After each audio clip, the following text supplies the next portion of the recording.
Feliz sábado. Qué hermoso es volvernos a encontrar y juntos dar las gracias a Dios por la vida que nos ha concedido hasta ahora. El gozo es aún mayor cuando nos unimos al estudio y a alabarle con nuestros cantos. Los ángeles vuelan en este lugar. Es el título del canto. Para el estudio de la escuela sabática, una forma impresionante de participar.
Esta semana hemos aprendido sobre la impresionante manera de la participación. Cuando hablamos de participar, entendemos que todos podemos participar. Pero cuando hablamos de participar para formar una unidad, esto es lo que realmente resulta impresionante. Y este es el principio de la participación en las Sagradas Escrituras. Porque la participación puede ser una participación no constructiva. Pero cuando hablamos de una participación constructiva, estamos hablando de la participación basada en un fundamento. Y el fundamento de la participación es Dios mismo. En el Nuevo Testamento nosotros encontramos varios ejemplos sobre personas que participaron para formar grupos, algunos más pequeños, otros más grandes. E indudablemente todos estos grupos, pequeños o grandes, que encontramos en el Nuevo Testamento, trataron de encontrar su fundamento y su origen en el modelo de la participación, que es la participación divina. Por ejemplo, cuando nosotros vamos a estudiar el ministerio de Jesús, nosotros encontramos que primeramente Jesús comienza su ministerio solo. él recibe el Espíritu Santo. Y cuando tiene el poder del Espíritu Santo, entonces su primer paso es formar un grupo pequeño. Que sea un grupo pequeño orientado hacia la unidad. Y encontramos que el primer grupo pequeño que Jesús forma, aquí en el capítulo de Lucas 9, versículo 1 nos dice: habiendo reunido a sus 12 discípulos, les dio poder y autoridad sobre todos los demonios y para sanar enfermedades, y los envió a predicar el reino de Dios y sanar a los enfermos. El primer grupo que Jesús forma es un grupo de 12. Y cuando pensamos en el número 12 es usado en las Escrituras para referirse al pueblo de Dios. El pueblo de Dios tanto en el Antiguo Testamento, que está representado por los 12 patriarcas, por las 12 tribus de Israel, y el pueblo de Dios en el Nuevo Testamento, que está representado a través de los 12 discípulos. Pero además de formar este grupo de 12, y a fin de hacer más efectiva su misión, Jesús forma un grupo mayor. Dice Lucas capítulo 10, versículo 1: después de estas cosas, designó el Señor también a otros 70, a quienes envió de 2 en 2 delante de él a toda ciudad y al lugar donde él había de ir. Aquí tenemos un grupo mayor, pero nuevamente orientado hacia la unidad. Y ahora tenemos que Jesús forma un grupo de 70 personas. El número 70, entendemos que de acuerdo a la Escritura, es un número que proviene del número 7, que es el número de la plenitud. Y cuando el número 7 se multiplica por 10, entendemos que se vuelve un número universal, en otras palabras, con el fin de abarcar a todo el mundo. Y estos 70 representan ese primer esfuerzo de Jesús para alcanzar a todo el mundo a través de estos dos grupos, el grupo de sus 12 discípulos y el grupo de los 70. Pero ¿dónde encuentran su fundamento estos grupos orientados hacia la unidad? Bueno, vamos a decir que el fundamento de la participación que es orientada hacia la unidad tiene su fundamento en Dios. Cuando vamos al principio, a la creación, nosotros encontramos que Dios es el modelo del primer grupo pequeño en la Escritura. Y vemos que cuando Dios presenta ese grupo que está integrado por 3 personas y que forman el primer grupo pequeño, siempre está orientado hacia la unidad.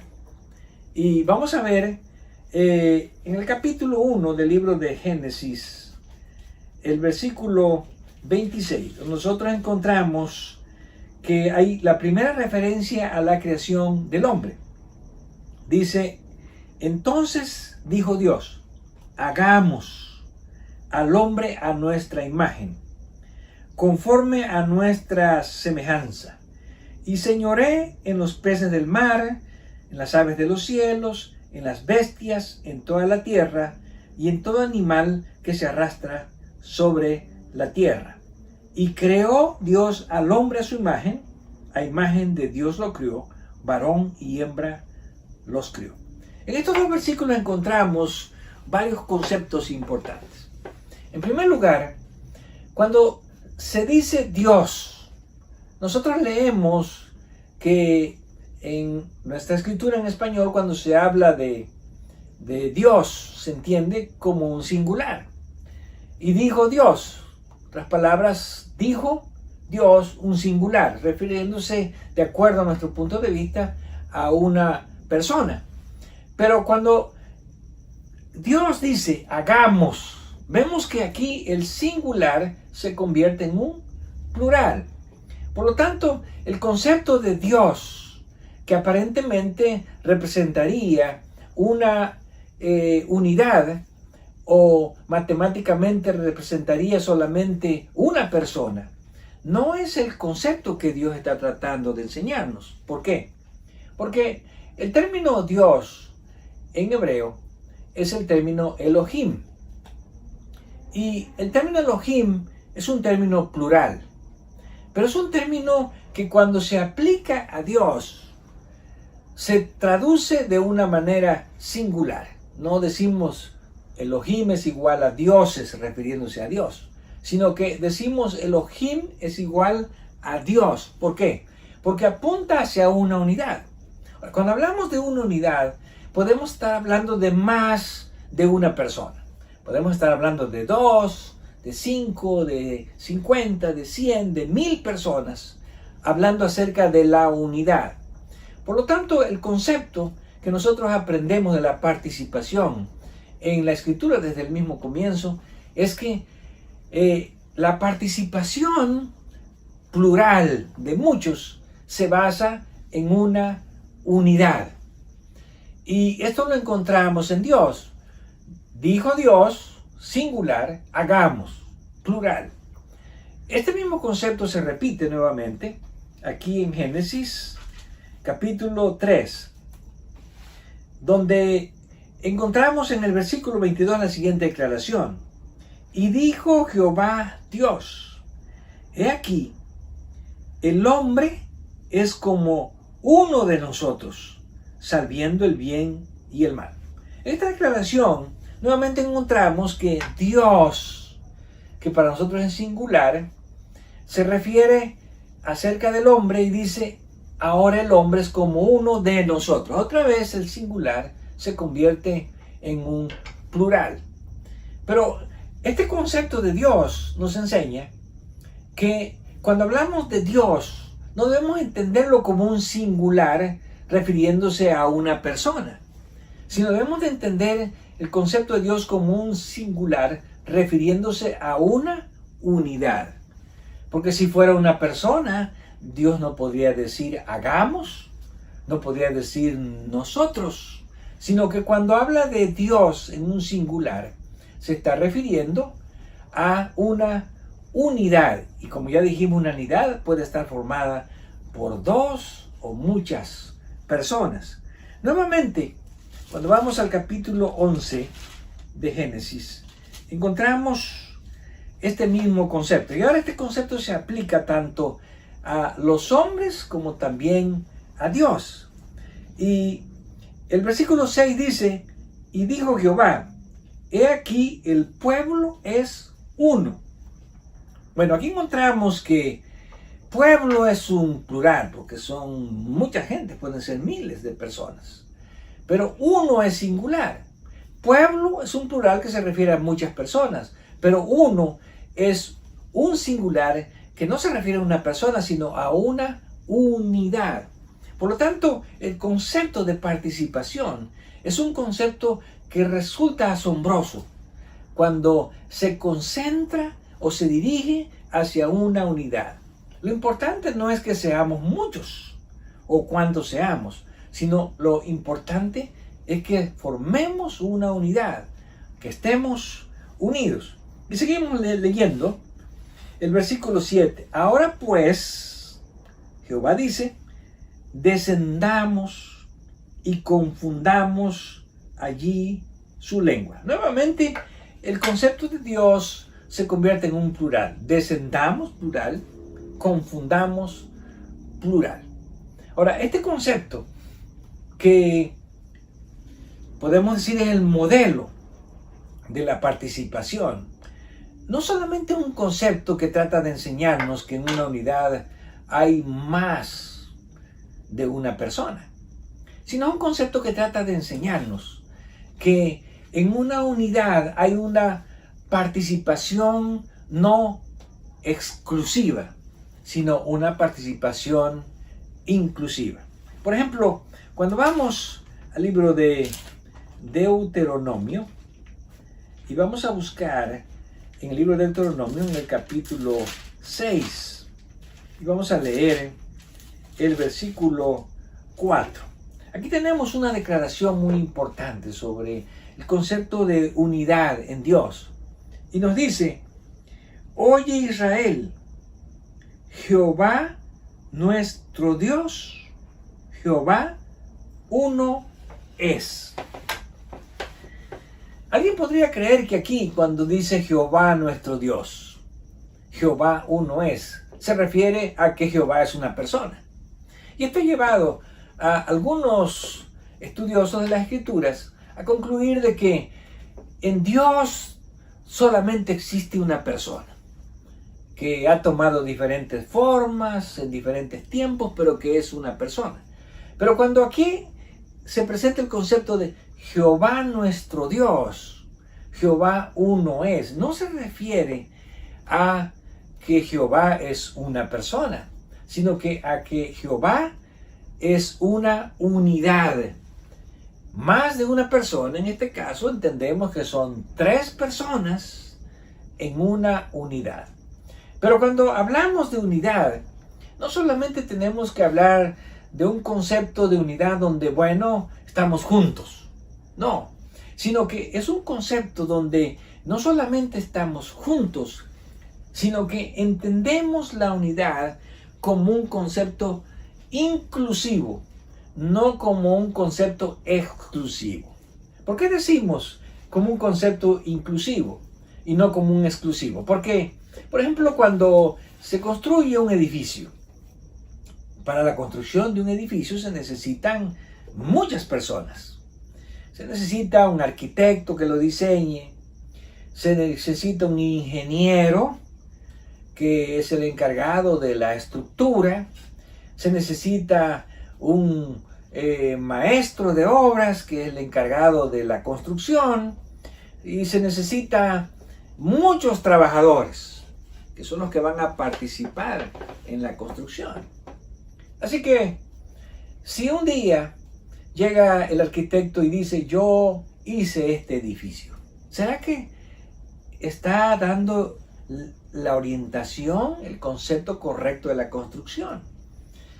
Bueno, alguien diría no, porque él no hizo el edificio, solamente hizo los planos. Y llega el ingeniero y entra al edificio y dice yo hice este edificio. ¿Será que está dando el concepto correcto de la participación? Alguien diría no, él solamente lo que hizo fue revisar toda la estructura del edificio, que estuviese construida correctamente. Y llega el maestro de obras y dice yo hice el edificio. Entonces diría, bueno, realmente él no lo hizo, él solamente estuvo dirigiendo a los trabajadores. Y un trabajador dice yo hice el edificio. Bueno, alguien diría pues tampoco él lo hizo, porque él hizo tal vez una parte o solamente hizo la plomería, o tal vez hizo la electricidad, o hizo el piso o el techo. Pero cuando pensamos en un concepto inclusivo y no exclusivo, entonces decimos todas estas declaraciones son correctas. Lo que dijo el arquitecto, lo que dijo el ingeniero, lo que dijo el maestro de obra, lo que dijo un trabajador es correcto. ¿Por qué? Porque ellos no están hablando de una manera exclusiva.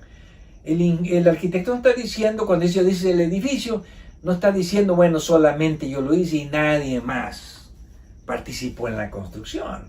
Sino que él está siendo parte de una unidad de esa construcción y por eso él puede decir sin ningún problema, yo hice este edificio. Bueno, ese mismo concepto que nosotros humanamente lo tratamos de ilustrar de esta manera, es el mismo concepto que nosotros encontramos en la participación de Dios. A veces algunos cristianos tenemos problemas para entender algunos pasajes de la Escritura, porque no entendemos el concepto de la participación basada en la unidad, que es una participación inclusiva.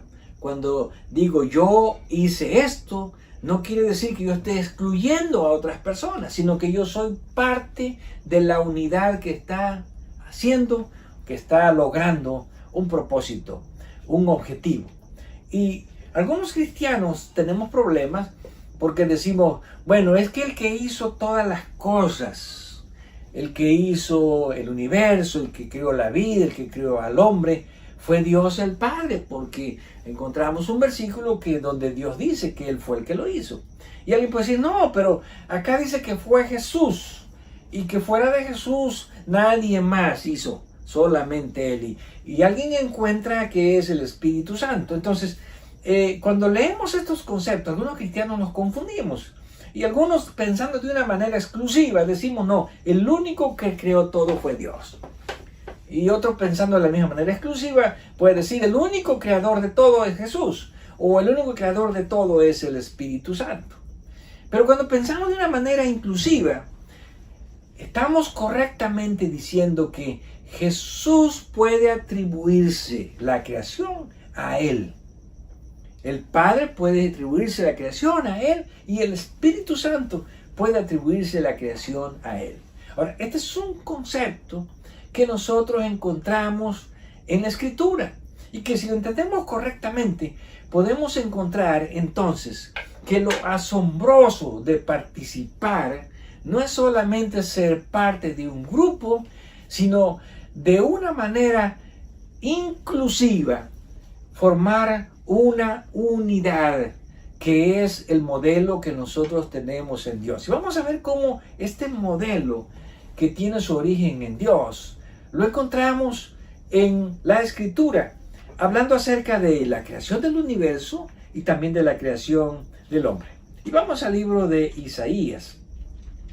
Y primeramente vamos a ver a Dios, el Padre, como el creador del universo y también como el creador del hombre. Y vamos a leer el primer pasaje que se refiere a Dios el Padre en Isaías capítulo 42, versículo 5.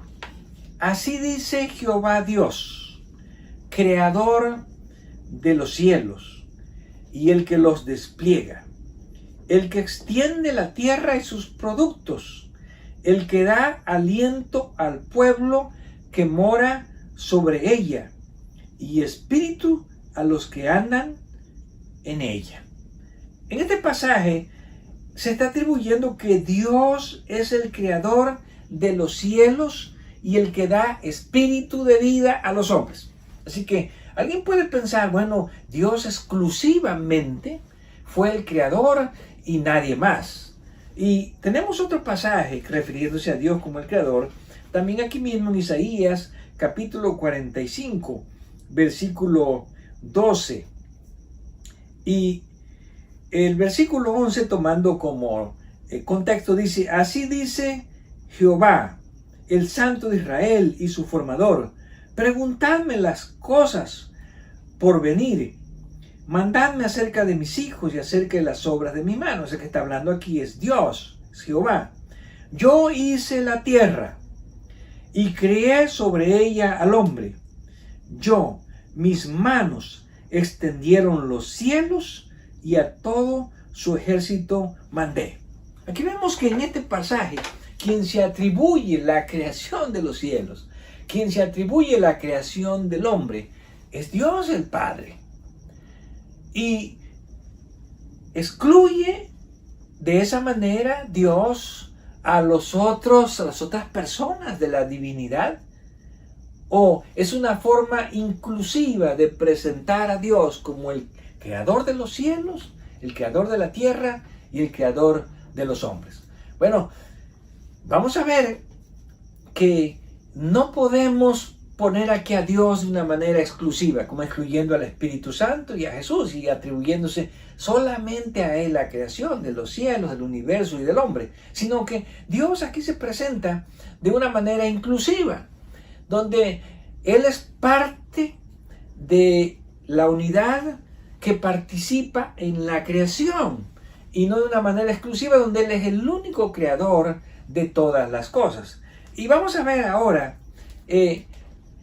acerca de Jesús. ¿Qué se dice acerca de Jesús? Bueno, y tenemos otros dos pasajes que vamos a leer acerca de Jesús. El primero lo encontramos en el libro del Evangelio de Juan, en el capítulo 1, donde se atribuye a Jesús la creación de todas las cosas, la creación del universo. Y dice en el Juan 1:1, en el principio era el El verbo era con Dios, el verbo era Dios. Aquí está hablando acerca de Jesús. Versículo 3. Todas las cosas por Él fueron hechas, y sin Él nada de lo que ha sido hecho fue hecho. Si leemos este versículo de manera exclusiva, vamos a decir, bueno, el único creador exclusivo es Jesús, porque aquí dice que sin Él nada fue hecho, todo fue hecho por Él. Y si vamos a otro pasaje, el libro de Colosenses, y vamos a leer en el capítulo 1, en el versículo 15 al versículo 17. Hablando acerca de Jesús, dice, Él es la imagen del Dios invisible, el primogénito de toda creación, porque en Él fueron creadas todas las cosas, las que hay en los cielos, las que hay en la tierra, visibles e invisibles, sean tronos, sean dominios, sean principados, sean potestades. Todo fue creado por medio de Él y para Él. Y Él es antes de todas las cosas, y todas las cosas en Él subsisten. Así que podemos decir que si tomamos este versículo de una manera exclusiva, diríamos, bueno, Jesús es el único creador de todo. Porque nada de lo que existe fue hecho sino por Jesús. Porque Jesús es el único medio que Dios utilizó para la creación. Pero esta es una manera inclusiva, aunque pareciera exclusiva, no es exclusiva, es inclusiva. ¿Por qué? Porque el hecho de que se atribuye a Jesús la creación de todas las cosas y que nada de lo que ha sido hecho fue hecho sin Jesús, no está excluyendo al Padre, ni está excluyendo al Espíritu Santo. Como ya vimos, al Padre también se atribuye la creación de los cielos y la creación del hombre. Y cuando vamos ahora a hablar acerca del Espíritu Santo, el Espíritu Santo es también el creador del hombre, es también el creador del universo. Y vamos al libro de Job, y vamos a leer en el capítulo 26, versículo 13. Hablando acerca del Espíritu Santo, dice, su espíritu adornó los cielos, su mano creó la serpiente tortuosa. Ahora, aquí se atribuye que el Espíritu Santo fue, cuando se dice adornar, es como el que está poniendo los mundos, el que está poniendo las estrellas, la galaxia, el universo. Y aquí dice que fue el Espíritu de Dios el que hizo, el que creó todas las cosas que están en el universo. Y yendo a otro pasaje aquí mismo, en el libro de Job, y ahora vamos al capítulo 33, versículo 4. El Espíritu de Dios me hizo, y el soplo del Omnipotente me dio vida. ¿A quién se atribuye aquí la creación del hombre? Bueno, Job atribuye la creación del hombre al Espíritu Santo. Dice, el Espíritu de Dios me hizo. Ahora, cuando nosotros vemos este concepto inclusivo de Dios, aprendemos lo más importante de la participación. ¿Qué es lo más importante de la participación? Que la participación que toma como modelo, que tiene sus raíces o sus fundamentos en el modelo de Dios, nunca es una participación exclusiva, donde yo me atribuyo todo como que fui el único que hizo las cosas, sino que es una participación inclusiva, donde en la obra de Dios yo puedo decir que hice, pero no estoy excluyendo a todos los demás que han participado en la obra de Dios, sino que estamos creando un concepto basado en un modelo divino de la participación, que es el modelo de Dios, el modelo que nosotros aprendemos desde el mismo principio a través de la deidad. Y cuando vamos al libro de Primera de Corintios, nosotros encontramos que Pablo desarrolla este concepto de que nosotros somos colaboradores de Dios, participantes, pero no de una manera exclusiva. Y comienza diciendo en el capítulo 1, versículo 12, quiero decir que cada uno de nosotros dice, yo soy de Pablo, yo de Apolo, y yo de Cefas, y yo de Cristo. ¿Acaso está dividido Cristo? ¿Fue crucificado Pablo por vosotros? ¿O fuisteis bautizados en el nombre de Pablo?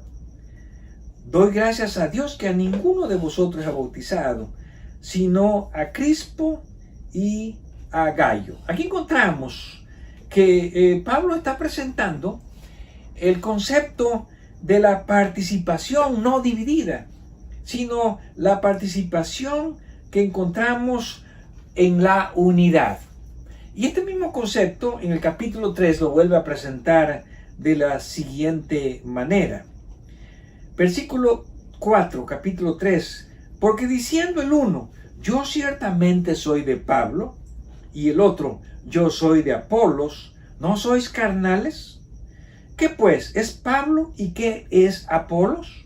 Servidores, colaboradores, por medio de los cuales habéis creído, y eso según lo que cada uno, lo que a cada uno ha concedido el Señor. Yo planté, Apolo regó, pero el crecimiento lo ha dado Dios. Así que ni el que planta es algo, ni el que riega, sino Dios que da el crecimiento. Y el que planta y el que riega son una misma cosa. Aquí tenemos el concepto de unidad.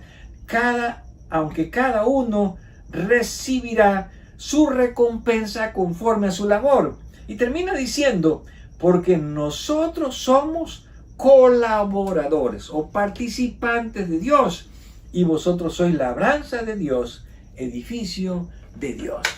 Así que cuando vemos tanto el Antiguo como el Nuevo Testamento, encontramos que la participación o la colaboración, tanto en el concepto del Antiguo Testamento que se presenta en la deidad, como el concepto del Nuevo Testamento que Pablo presenta aquí sobre los que participamos en la obra de Dios, siempre debe ser un concepto inclusivo. Aún en la ganancia de un alma, no hay un concepto exclusivo, no es una sola persona.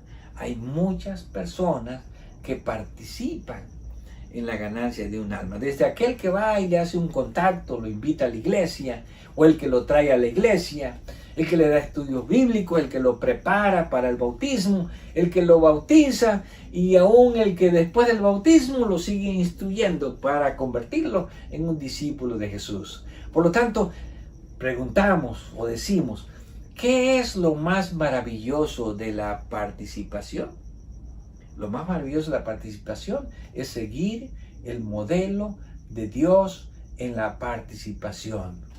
El modelo que nos enseña que en la obra de Dios no tenemos un concepto exclusivo de la unidad, sino tenemos un concepto inclusivo, donde yo soy parte, pero no soy el único. Porque como Pablo dice, al final todos somos colaboradores de Cristo Jesús.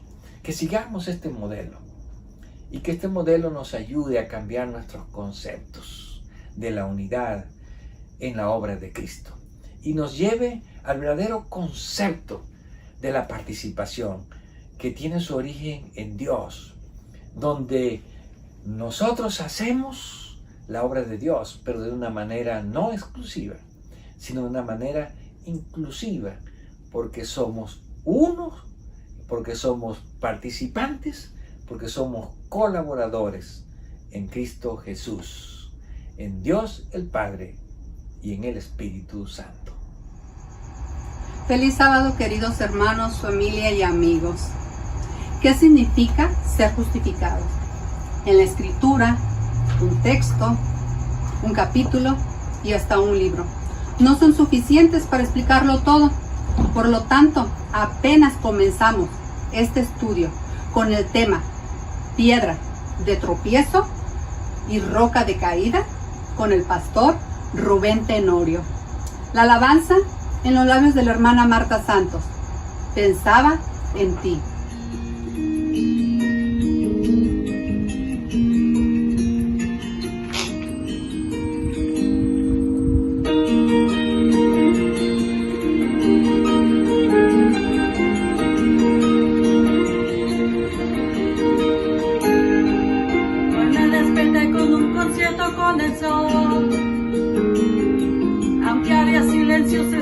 como una canción, lleno de colores y de luz, pues pensaba en ti,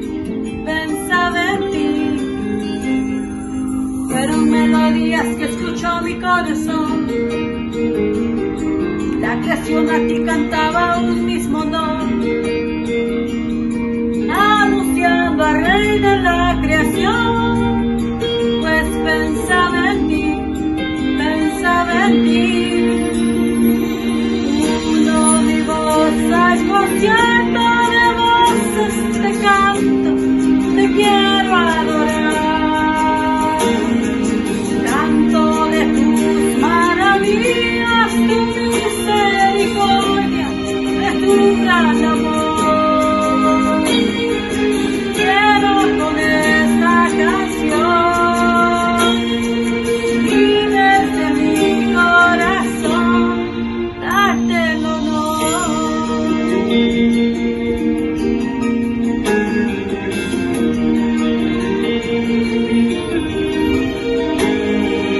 Hoy me desperté escuchando una potente voz, un lenguaje sin palabras anunciando a Dios. De un extremo al otro resonó, era la creación, toda la creación. Uno mi voz al concierto de voces te canto, te quiero adorar, canto de tus maravillas, tu misericordia, de tu gran amor. Quiero con esta canción y desde mi corazón uno mi voz al concierto de voces que cantan, te quiero adorar, canto de tus maravillas, tu misericordia, de tu gran amor. Quiero con esta canción y desde mi corazón darte el honor, darte el honor, darte el honor.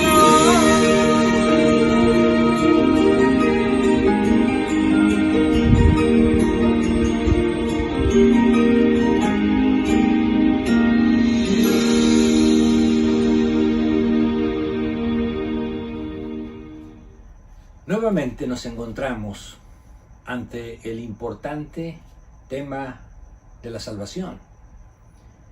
Y estamos hablando acerca de la justificación, el cuarto recurso en la salvación que Dios ha provisto.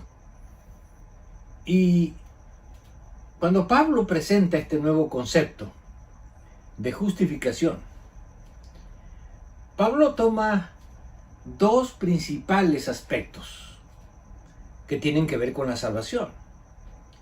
Y en el libro de Romanos capítulo 9, versículo 30, Pablo comienza contrastando la experiencia de los gentiles en la salvación con la experiencia de los judíos.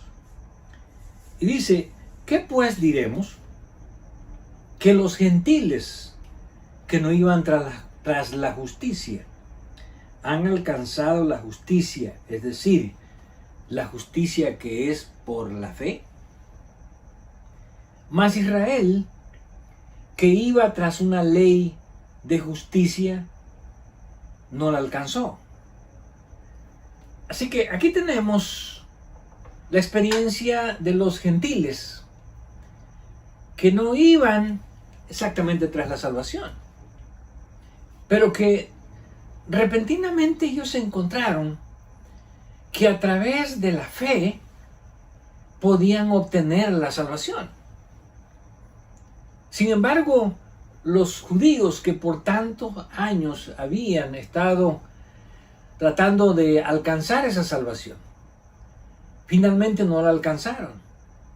¿Por qué? Porque iban tras las obras de la ley.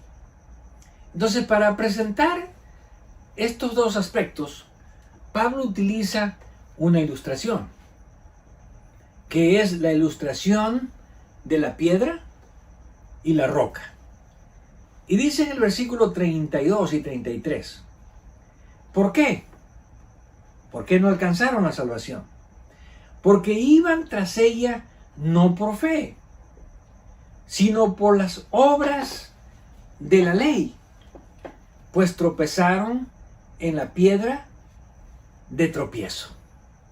En esta declaración Pablo establece que la salvación tiene un enfoque correcto y un enfoque incorrecto.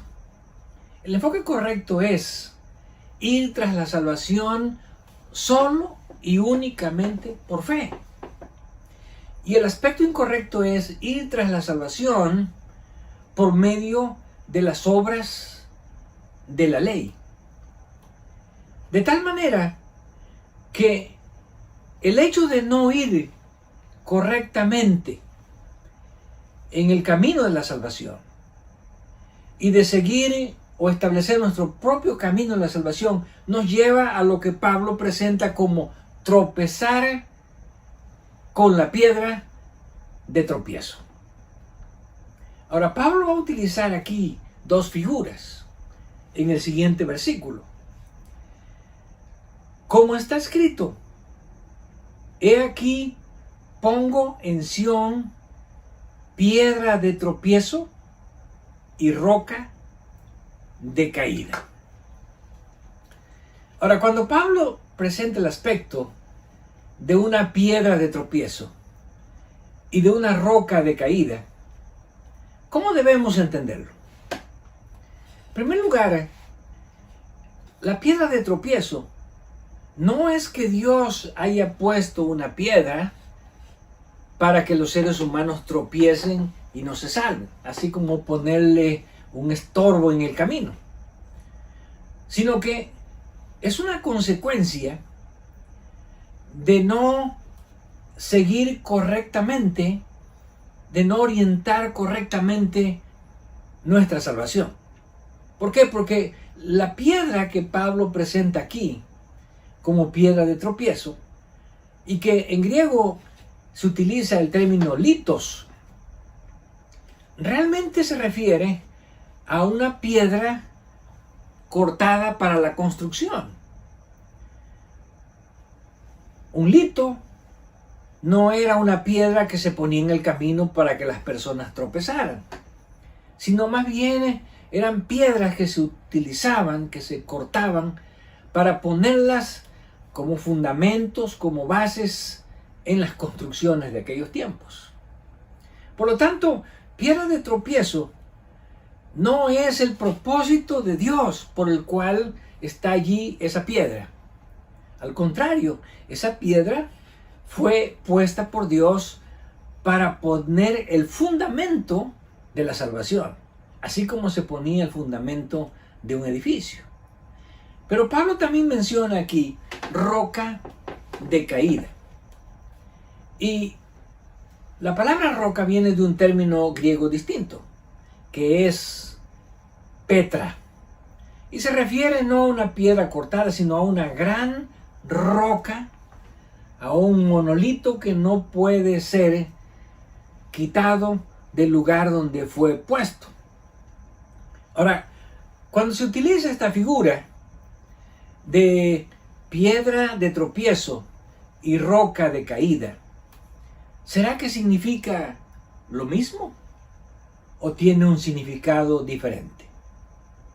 Porque si lo tomamos a primera vista, podríamos decir, bueno, piedra de tropiezo sería donde las personas tropiezan, y una roca de caída tal vez donde una persona se cae en una roca. Por lo tanto, los dos resultados podrían ser catastróficos. Pero si tomamos este concepto y vemos cómo Jesús aplica este mismo concepto, entonces vamos a tener un cuadro distinto. Y vamos al libro de Mateo, capítulo 21, versículo 42 al 44. Jesús está hablando aquí de aquellos que fueron contratados como labradores, pero que no siguieron el plan de Dios, sino que quisieron seguir su propio camino y se rebelaron contra Dios. Y dice el versículo 42, Jesús le dijo: ¿nunca leísteis en las Escrituras? La piedra que desecharon los edificadores ha venido a ser cabeza del ángulo. El Señor ha hecho esto. ¿Y es cosa maravillosa a nuestros ojos? Por tanto os digo, que el reino de Dios será quitado de vosotros y será dado a gente que produzca frutos de él. Y aquí viene la declaración importante.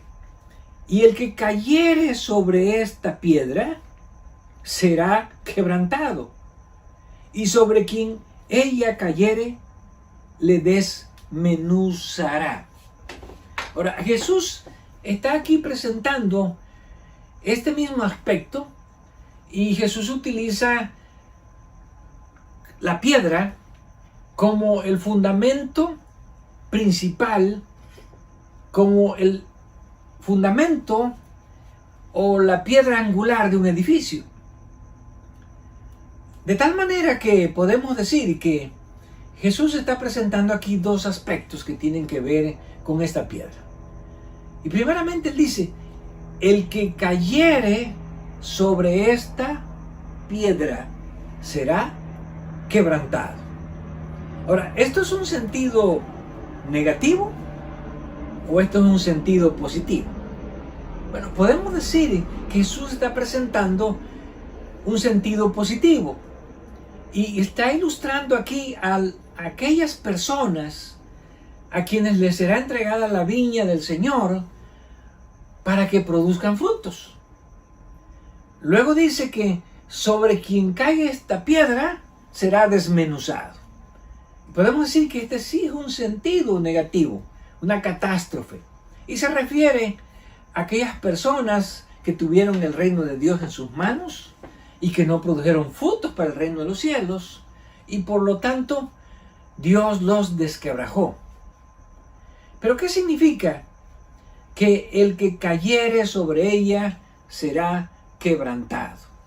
Bueno, en el sentido positivo, ser quebrantado significa una persona que no encuentra la solución, que no encuentra el camino, que no encuentra la correcta orientación de su vida. Y entonces, al no encontrar dentro de sí mismo una forma de alcanzar la salvación, cae doblegado, cae humillado, cae rendido a los pies de Jesús.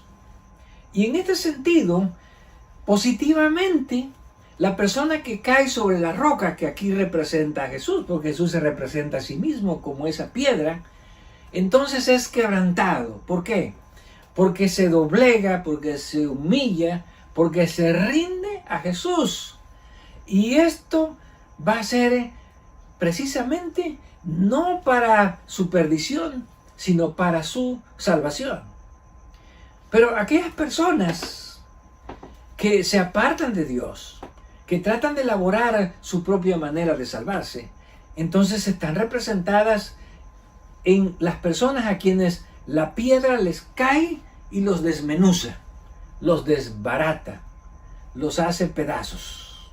Lo cual significa que si nosotros no seguimos el camino de Jesús, vamos en contra del camino de Jesús. Y al estar en contra de Jesús, no podemos tener un resultado de salvación, sino más bien un resultado de perdición. Así que nosotros tenemos la decisión. ¿Qué deseamos? ¿Qué queremos? ¿Caer sobre la piedra? ¿Caer sobre la roca y ser quebrantados? ¿Rendirnos, humillarnos ante el Señor? ¿O qué deseamos? ¿Que la roca caiga sobre nosotros y ser destruidos y encontrarnos perdidos fuera del reino de Dios. Pero, ¿cómo funciona o por qué se utiliza esta ilustración de la piedra angular? Y vamos a ver cómo Pablo la vuelve a utilizar nuevamente. En el libro de Efesios, en el capítulo 2, Efesios capítulo 2, versículo 20. Y entonces Pablo ahora presenta un nuevo concepto sobre esta piedra, sobre esta piedra angular. Y dice, edificados sobre el fundamento de los apóstoles y profetas, siendo la principal piedra del ángulo Jesucristo mismo. Ahora, cuando Pablo dice edificados, bueno, vamos a pensar que esta piedra angular es una piedra principal. Es una piedra importante en la construcción. Entonces, ¿para qué se usaba la piedra angular? Bueno, la piedra angular en las antiguas construcciones allá en el Medio Oriente se utilizaba como la piedra mayor o la piedra que servía como fundamento o que servía como referencia para todas las demás piedras que se iban a poner en el edificio a fin de que todo el edificio estuviese bien fundamentado. La piedra angular también podía ser puesta en una esquina. Algunos le llaman la piedra esquinera y serviría para sostener dos columnas principales del edificio. De tal manera que esta piedra angular era necesaria, era fundamental en una construcción.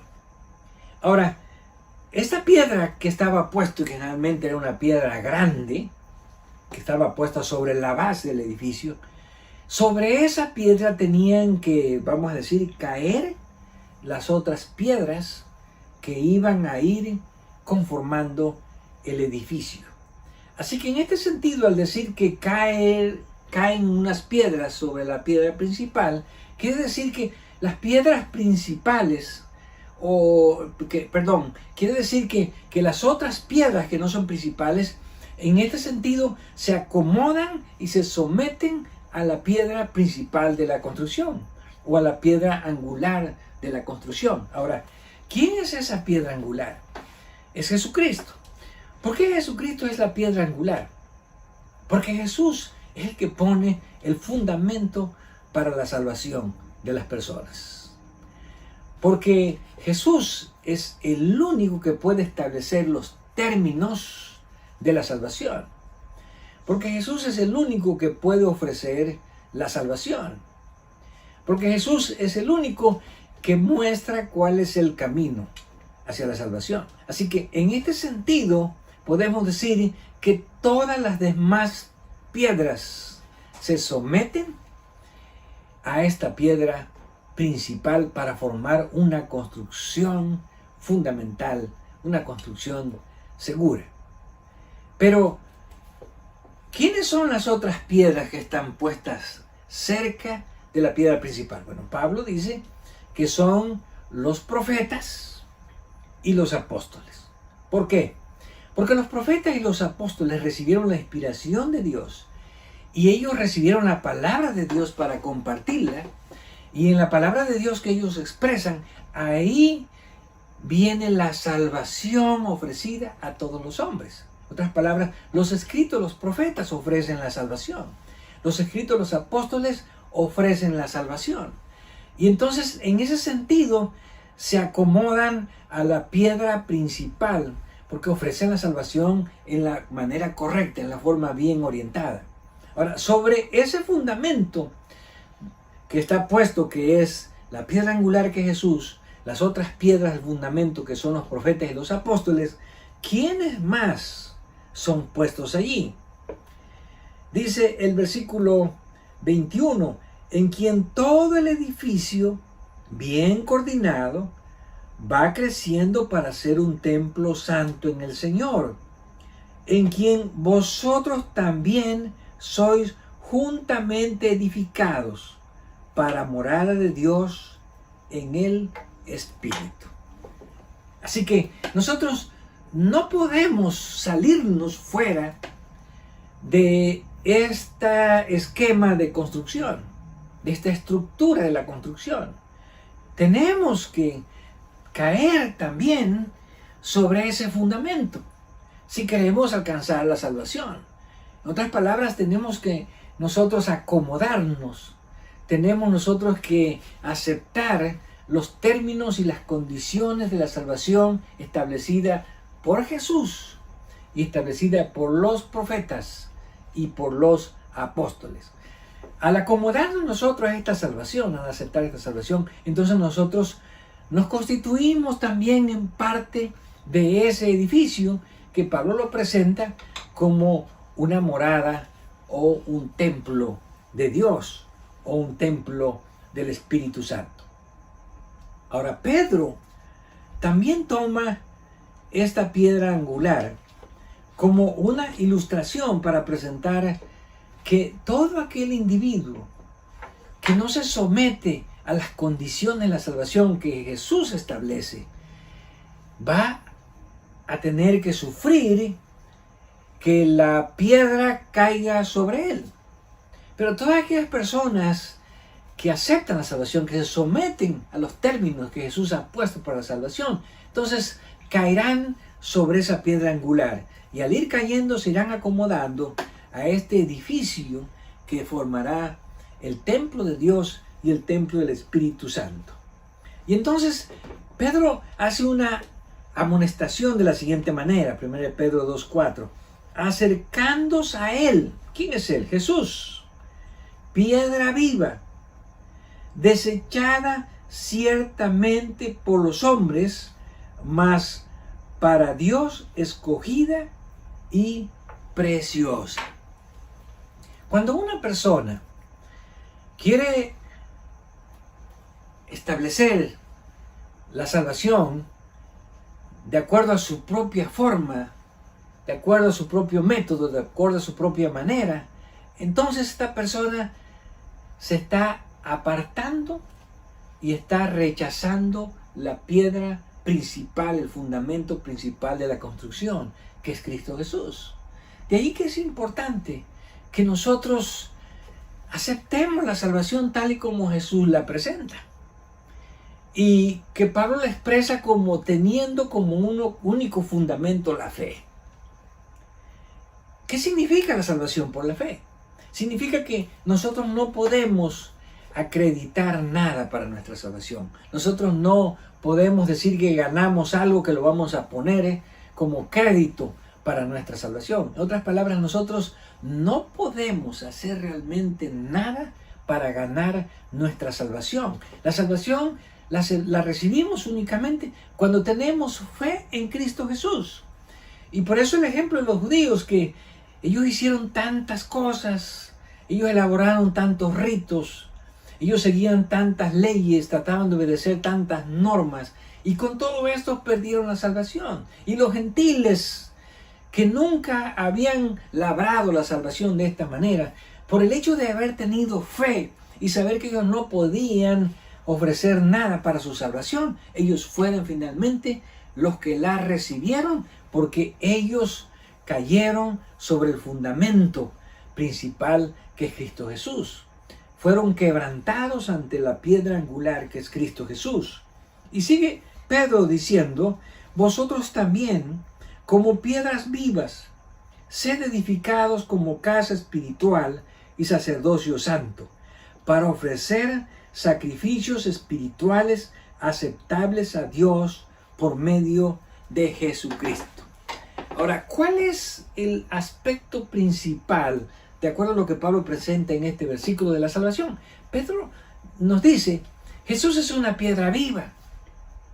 Así que la salvación está basada en un elemento vivo, que es Cristo Jesús. Nosotros también debemos de acercarnos, pero igualmente como piedras vivas. No como elementos muertos, sino como elementos vivos. Pero ¿qué es lo que da esa vida para que seamos piedras vivas? Bueno, Pedro dice aquí que es la vida espiritual. Si no hay vida espiritual, no hay vida. Y si no hay vida, no hay salvación. Y Pedro dice, tenemos que ser piedras espirituales. En otras palabras, personas espirituales. La salvación no es algo externo, no son obras externas, sino que la salvación es algo interno, es algo espiritual. Si nosotros no tenemos la salvación de una manera espiritual, entonces no estamos allegándonos como piedras vivas a la principal piedra viva, que es Cristo Jesús. Versículo 6, por lo cual también contiene la Escritura: he aquí, pongo en Sión la principal piedra del ángulo, escogida, preciosa, y el que creyere en él no será avergonzado. Esta declaración es una declaración sumamente importante. ¿Por qué? Porque cuando nosotros aceptamos esa salvación y tenemos fe en Jesús, que puede salvarnos, no vamos a ser avergonzados. ¿Qué significa esto? Que ninguna persona que se acerca a Jesús sinceramente y que cree en Jesús y que cree que Jesús le puede ofrecer esa salvación tan grande aunque él no se la merece, Jesús no lo va a avergonzar. En otras palabras, Jesús no lo va a decepcionar.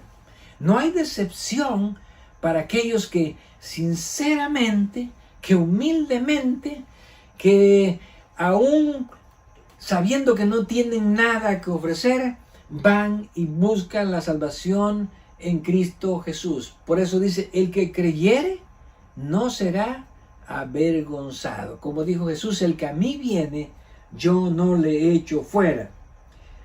Para vosotros, pues, los que creéis, Él es precioso. Pero para los que no creen, la piedra que los edificadores desecharon ha venido a ser la cabeza del ángulo, y piedra de tropiezo y roca que hace caer, porque tropiezan en la palabra, siendo desobedientes, a lo cual fueron también destinados. Aquí Pedro concluye presentando otro aspecto principal, que es el hecho de que cuando una persona cree en Jesús, cuando una persona acepta la salvación en Cristo Jesús, entonces esta persona va a recibir esa salvación. En otras palabras, Jesús le ofrece una garantía a las personas que creen en Él de que realmente serán salvos si ellos siguen la vida espiritual que les ofrece, si seguimos las condiciones que Jesús establece para la salvación. Pero también se pone el otro lado, la otra parte. Si nosotros desechamos esa piedra principal, y Pedro hace referencia nuevamente a que esa piedra que desecharon los edificadores. Ahora, ¿quiénes son los edificadores? Bueno, los edificadores son aquellos a quienes Dios ha puesto en sus manos los recursos de la salvación. Y eso somos nosotros. Así que nosotros somos los constructores, porque Dios pone en nuestras manos los recursos para la salvación. Y Dios nos ofrece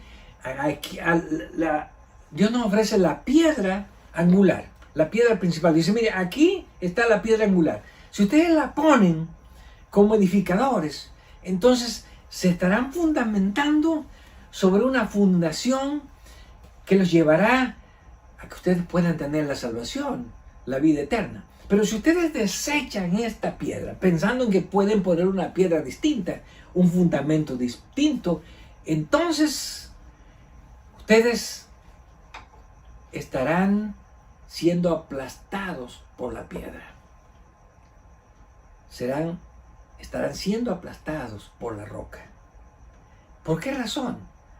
Por una razón muy sencilla, pero dice, porque tropiezan en la palabra siendo desobedientes.